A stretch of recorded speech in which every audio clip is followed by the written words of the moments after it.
Eu tenho vivido alguns desafios na minha vida depois de 32 anos que caminho com o Senhor.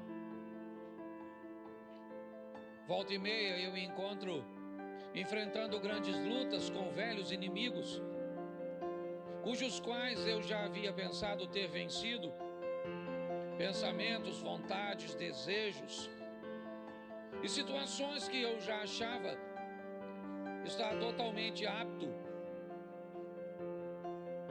a enfrentá-las, e elas têm retornado com forças descomunais, com pressões muito grandes, não apenas sobre mim, sobre minha casa, sobre meu casamento, sobre meus filhos, sobre a igreja que eu pastoreio, sobre amigos. O mundo espiritual, ele é muito mais real do que possamos imaginar. Eu quero começar com uma pergunta: como vamos andar com Deus? Como é que nós vamos tornar isso possível? Como é que isso vai acontecer? As diferenças que nos separam são tão grandes que, se olharmos humanamente, isso será impossível. Escolhemos nossos relacionamentos por afinidades. Gostamos de relacionarmos com pessoas que gostam das mesmas coisas que nós, que gostam de cumprir tarefas parecidas. Mesmo que não seja a mesma coisa, mas é legal se eu gosto de esporte. Talvez alguém não gosta do mesmo esporte que eu, mas ao gostar de esportes, isso pode nos aproximar. Se gostamos de sair, isso pode nos aproximar. Se temos algumas afinidades, certamente isso pode nos tornar próximos e facilitar muito nossa convivência. Porém, quando o assunto é Deus, como é que nós vamos andar com Deus se não há tanta afinidade assim entre nós e Ele? Esse relacionamento tende a ser, às vezes, duro, se tentarmos nos aprofundar nele. Ou então, ele pode ser bem superficial, se não atentarmos para as mudanças que precisam acontecer para que isso funcione. Vou te apresentar alguns textos que eu acho que vale a pena nós refletirmos. O primeiro dele é escrito pelo profeta Isaías, capítulo 55, verso 8. Põe na tela, por favor. Isaías 55, 8 nos diz: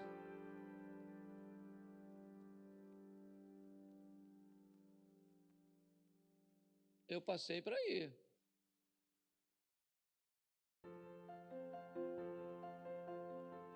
Só diz que não dá para colocar, que eu leio. Porque os meus pensamentos não são os vossos pensamentos, nem os vossos caminhos, os meus caminhos, diz o Senhor.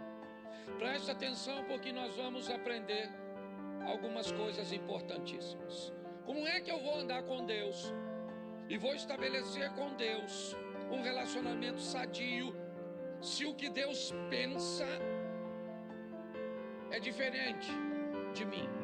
Se a forma dele pensar é diferente da minha forma, se por onde ele deseja ir, o que ele deseja trilhar, não é o que eu quero, como é que este relacionamento vai progredir? Ele vai crescer, porque a Bíblia diz assim: conhecei e prossegui e conhecer.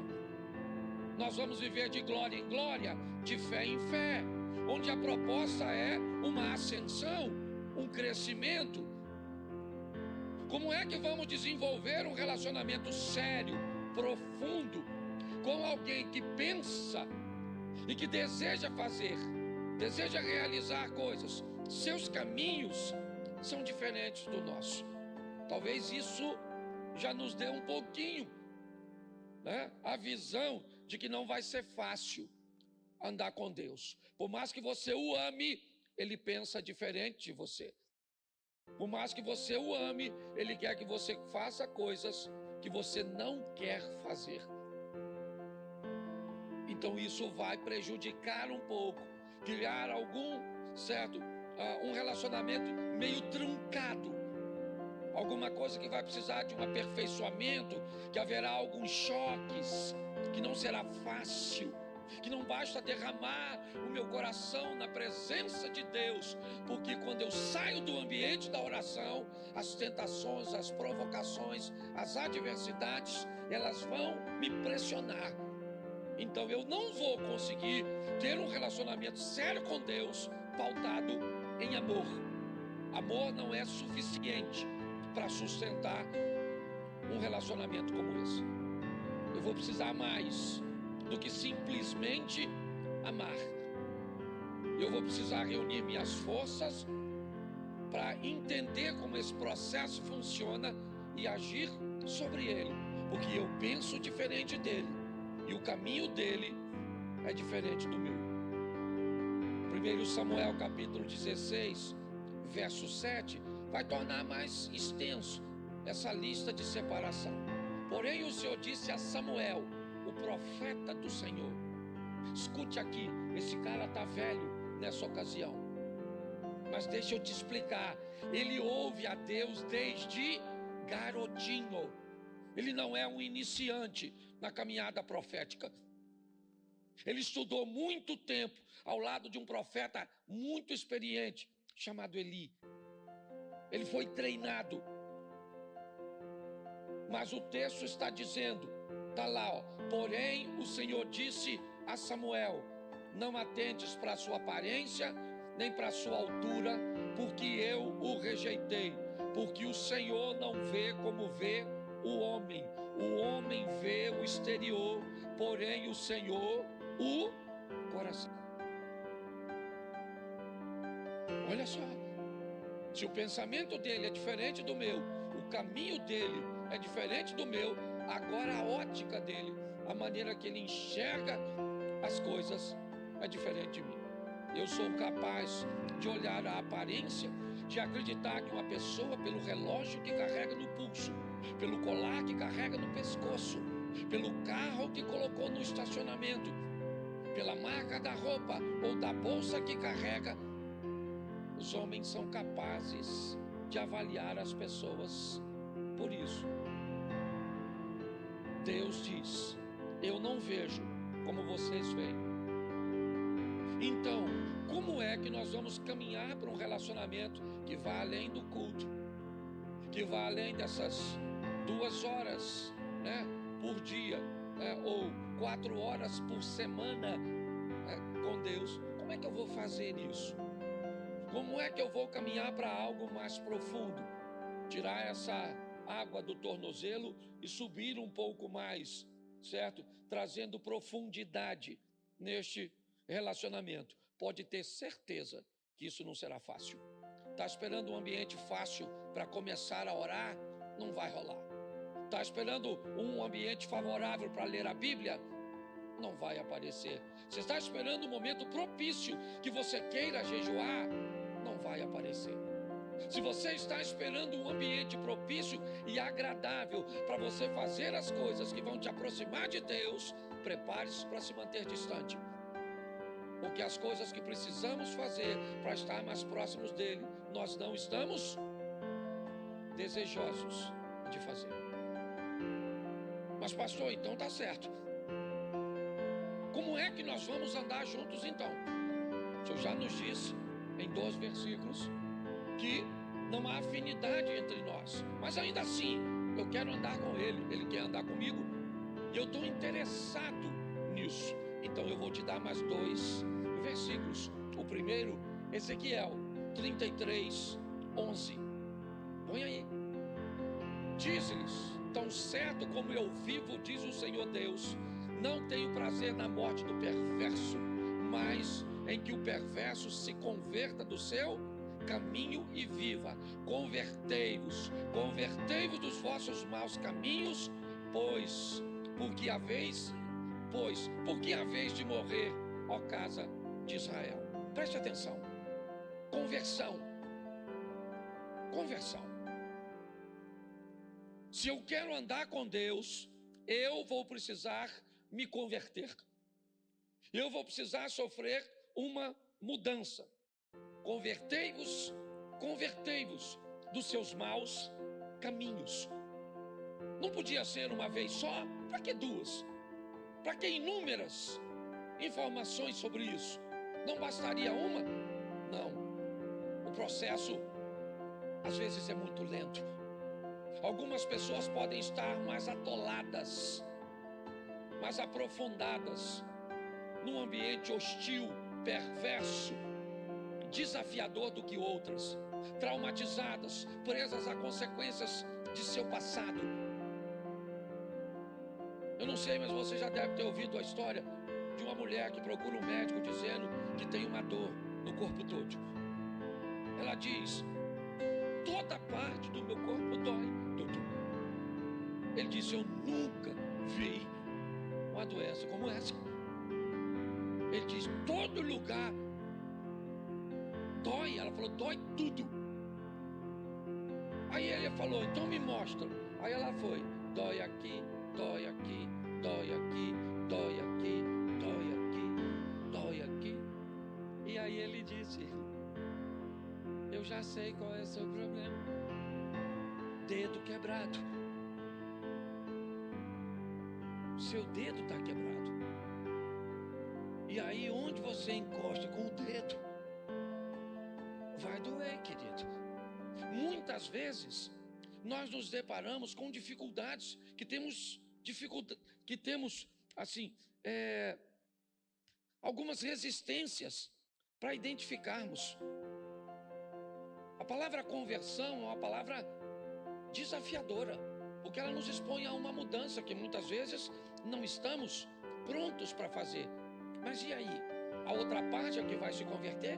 Só tem duas partes para que esse relacionamento se consolide. Uma sou eu, a outra é Deus. A palavra para que ele se consolide é conversão. Então, se eu não me converto, quem tem que se converter é Deus para se relacionar comigo? Então não vai ser fácil, não. Não pense que a maioria das pessoas que vivem uma vida sem vergonha, uma vida dupla, querem viver porque não querem, não.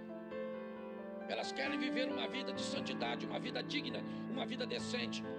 Sai de um culto desejosa que durante essa semana seja uma semana de vitória. Que ela não entre no site de pornografia, que ela não entre no ambiente de fofoca. Mas como ela vai fazer isso? Sozinha, ela não vai. As forças de oposição são muito maiores do que a dela. Para que ela consiga êxito nesse ambiente, ela vai precisar de uma companhia. Ela vai precisar de um fortalecimento.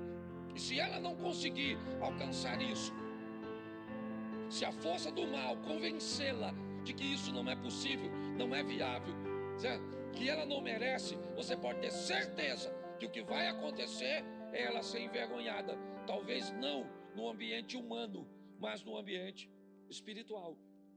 A conversão é algo que precisa fazer parte da nossa vida para que consigamos este relacionamento próximo, crescente e firme. E para isso, Ezequiel 36, 26, nos diz algo: dar-vos-ei coração, porei dentro de vós o espírito, tirarei de vós o coração e vos darei um coração. Preste atenção, olha só. Aí eu estou pronto a querer me converter? Então tá bom. Então eu vou receber uma coisa, e não mais fora, mas agora dentro. Preste atenção, esse é um texto do Velho Testamento, certo?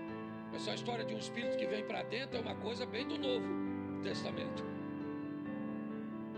Então preste atenção, nós precisamos, para ter êxito, permitir que Deus entre. Eu não posso mais caminhar com Deus, simplesmente. Eu tenho que caminhar em Deus.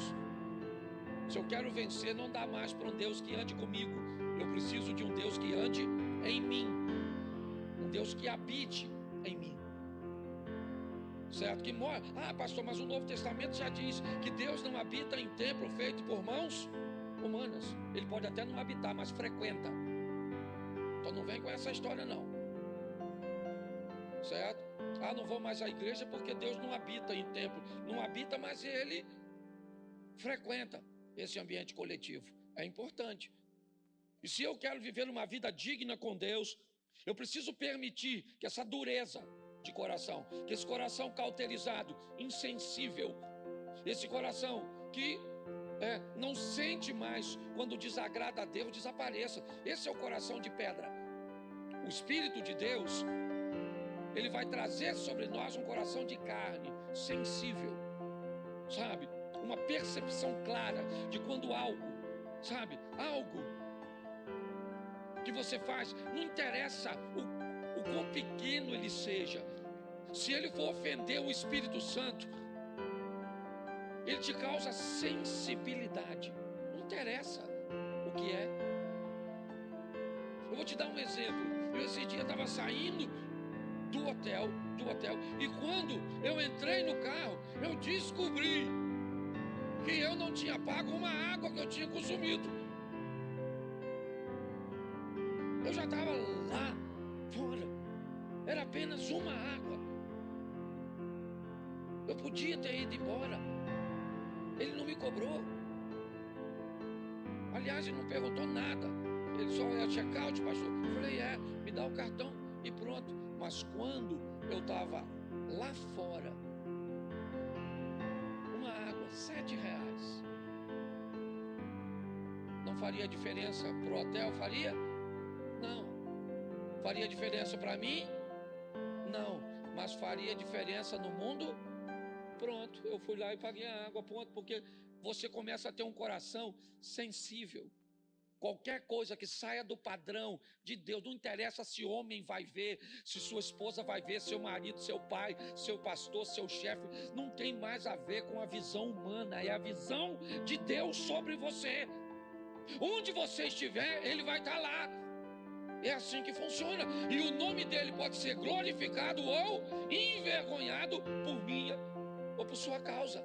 É assim que funciona. Então eu preciso entender isso. Não será um relacionamento fácil. Não. Será um relacionamento desafiador. Eu terei que mover-me muitas vezes com muita força para fazer com que eu continue conseguindo andar ao lado de Deus. E eu até hoje confesso a você, fora alguns exemplos na Bíblia que a gente pode até aplicar, eu nunca vi Deus querendo parar de andar com as pessoas, mas eu já vi pessoas querendo parar de andar com Deus porque descobriram que não conseguem.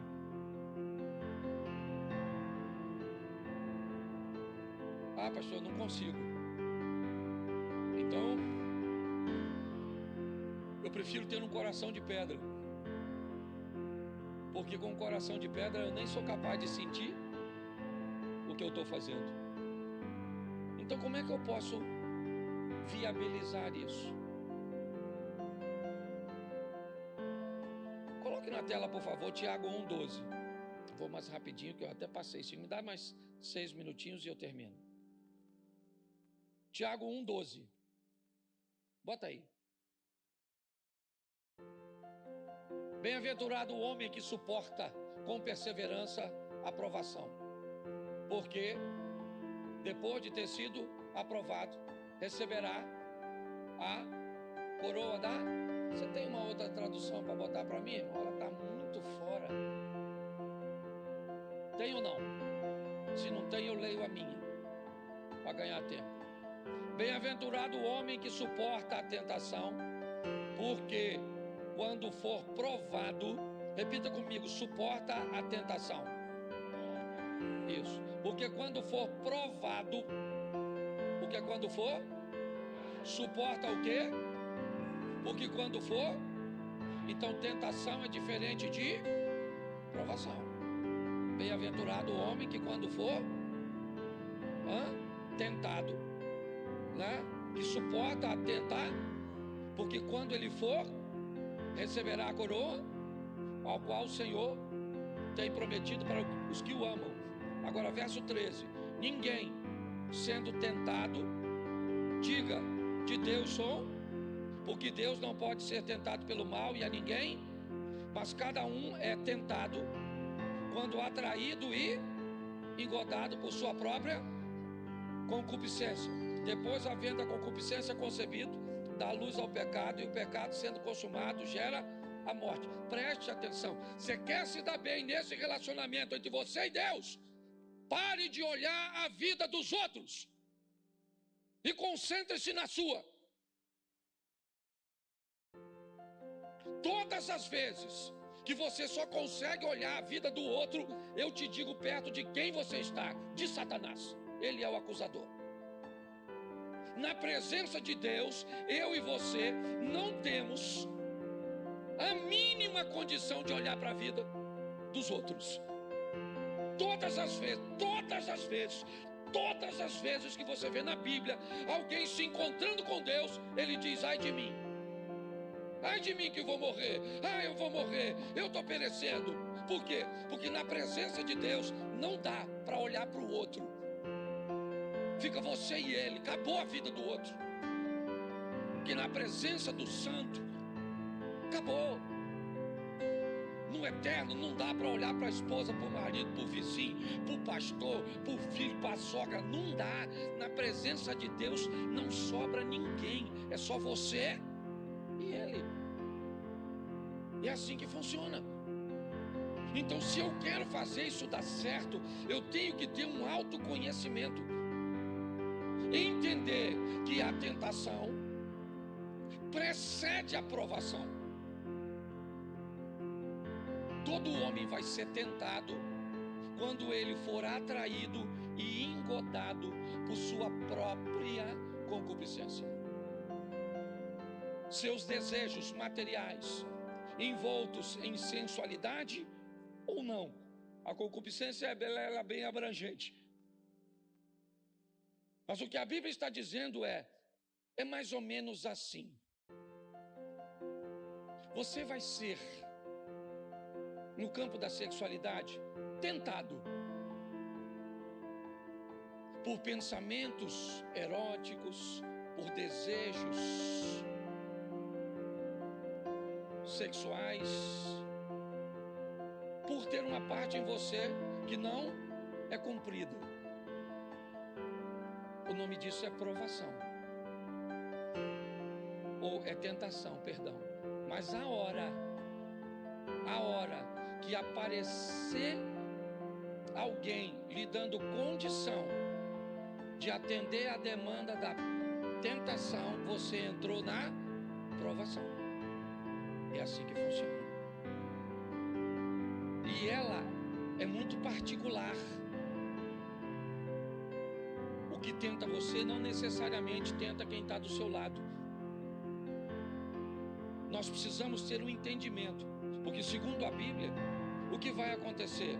O Satanás vai nos atrair com engodo. O que é um engodo?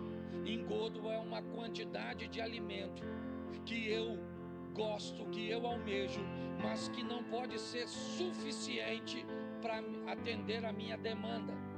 É aquilo que caçadores, pescadores utilizam como um artifício para manter a presa perto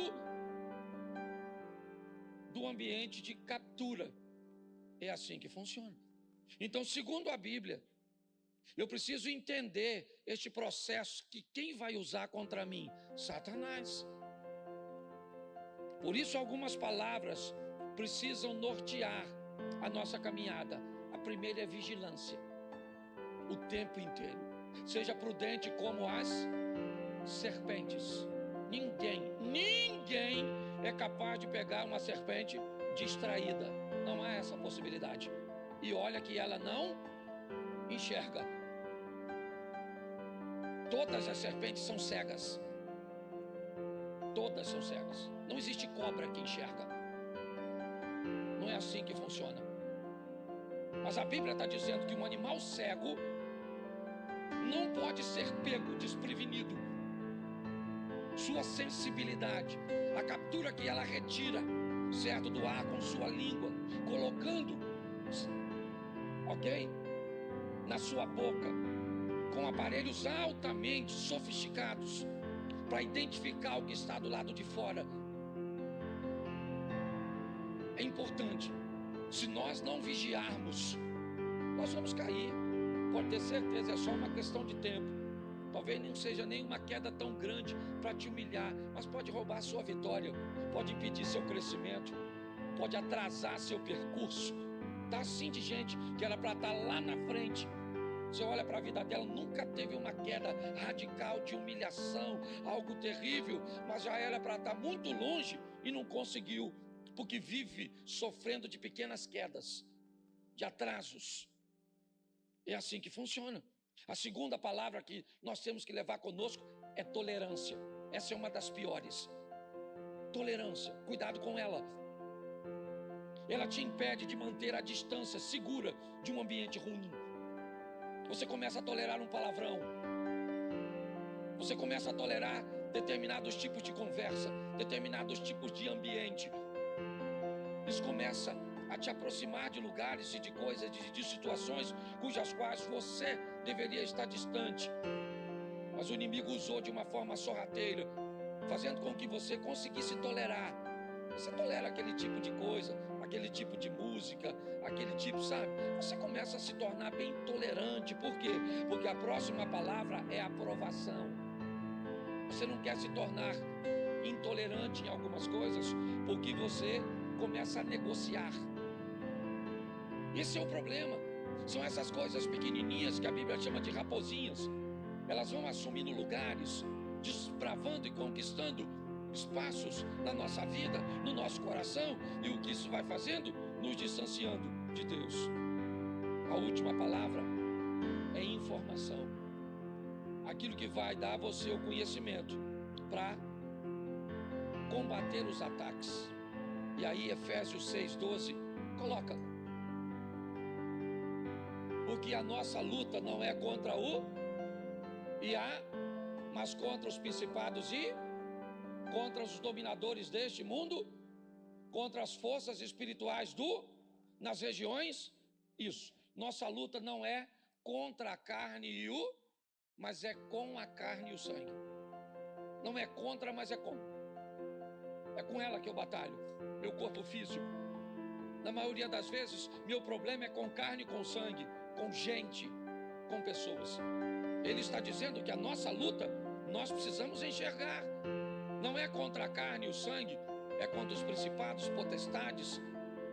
É num ambiente invisível. Pô, pastor, aí o senhor está de brincadeira. Se é invisível, como é que eu vou lutar num ambiente invisível? Por isso eu estou dizendo, não vai dar sem Deus. Não vai dar com Deus de forma superficial. Não vai rolar, não vai. Você não vai conseguir alcançar a santidade. Você não vai conseguir progredir em seu relacionamento com Deus com uma visão humana. Não vai. Não adianta. Ele vai dar aqui as armas. E aí, diz assim, né? Nós vamos precisar de um revestimento. E de que é que eu preciso? Repita comigo. Couraça da justiça. Isso. Mas a gente gosta de falar da couraça da justiça. Mas depois você lê, porque ela fala para nós cingirmos os lombos com a verdade. E depois colocar a justiça, a couraça em cima da... Então não dá para ter justiça se embaixo da coroa da justiça tem mentira. Não há. Você bota a couraça da justiça em cima de um lombo cingido por mentira.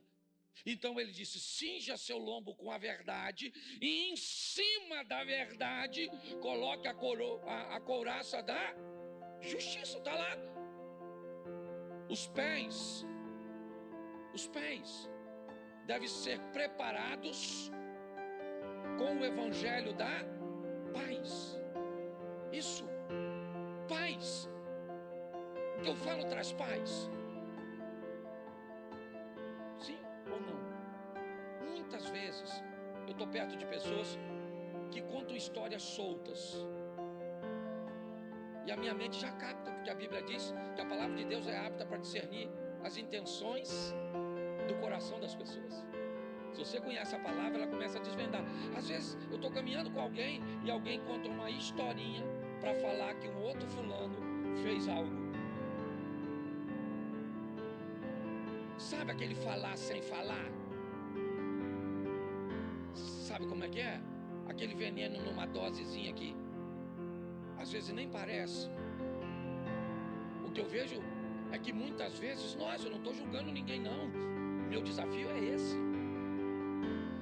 É entender que se eu quero lutar no mundo espiritual, o evangelho que eu carrego é um evangelho de paz, de verdade, e não de contenda, de intriga. Não interessa. Se eu não posso resolver, então cala a boca. O que pior, a gente ainda dissemina os outros a falarem mal, a pensarem mal, a uma série de coisas. E é assim que funciona. O escudo da fé sob os dardos. Olha só. Olha que coisa interessante. O que é um dardo? O dardo é o quê? É um objeto que ele é lançado. O escudo é para nos proteger dos dardos inflamados do maligno, que ele vai jogar de longe. Ele não precisa possuir você e nem a mim. Não há necessidade disso. Basta lançar alguma coisa sobre nós que faça com que façamos a vontade dele. Precisamos desse escudo. Na nossa cabeça está o capacete da isso. Uma coisa deve estar na nossa cabeça para sempre. O que é? A salvação. Salvação de quem? De todo mundo. Se o que eu vou fazer não é para salvar pessoas, tem alguma coisa de errado. Se eu trabalho para Cristo, tudo o que eu faço é com o propósito de salvar pessoas e não de enfiá-las no inferno. É assim que funciona. A espada do Espírito, a palavra de Deus, termina no 18 dizendo: orando todo o tempo, com toda a oração e súplica no Espírito, e vigiando nisso com toda a súplica e perseverança dos santos. Não é mágica, irmãos. Não é mágica. É difícil pra caramba. Não é fácil. Se você esperar querer para viver, eu vou te dar uma notícia: não vai. Não é para quem quer. Se relacionar com Deus não é para quem quer. Porque se fosse para quem quer, todos queriam. Quem não quer se relacionar com Deus? Eu só preciso encontrar um ambiente equilibrado, de autoconhecimento, onde eu consigo olhar para mim e ir eliminando as coisas. É entender o que o meu inimigo pode usar contra mim, porque é isso que ele vai usar contra você. Exatamente. Ele vai estudar você e vai descobrir como é que ele te faz ficar longe de Deus. Isso. É a história do filhinho pródigo. E eu termino aqui. Lembra a história do filho pródigo? Você lembra dela? Isso, está lá, Lucas 15. Onde o filho pródigo está? Na casa do... Enquanto ele está lá, qual o problema que ele tem? Nenhum. O pai tem um inimigo, sim ou não? O inimigo do pai quem é? Satanás. Mas como é que Satanás mexe no filho pródigo, se o filho pródigo está na presença do pai? Então o que ele faz? Eu vou tirar o filho da presença. Porque se eu tiro o filho da presença, eu tiro o filho do ambiente de proteger, e agora ele é um alvo fácil. Então, eu vou falar para vocês, não é fácil para você, nem para o pastor. Talvez seja para os outros. Para mim não é. A briga é feia. Eu não estou afim de orar. Eu não estou afim de ler a Bíblia. Eu vou ler, dá sono, dá preguiça. Ou as letrinhas embaralham. Você está afim de jejuar, dá uma fome desgraçada. Mas eu vou falar uma coisa para você. Nós vamos vencer. Certo? Pelo menos eu tô afim desse negócio aí.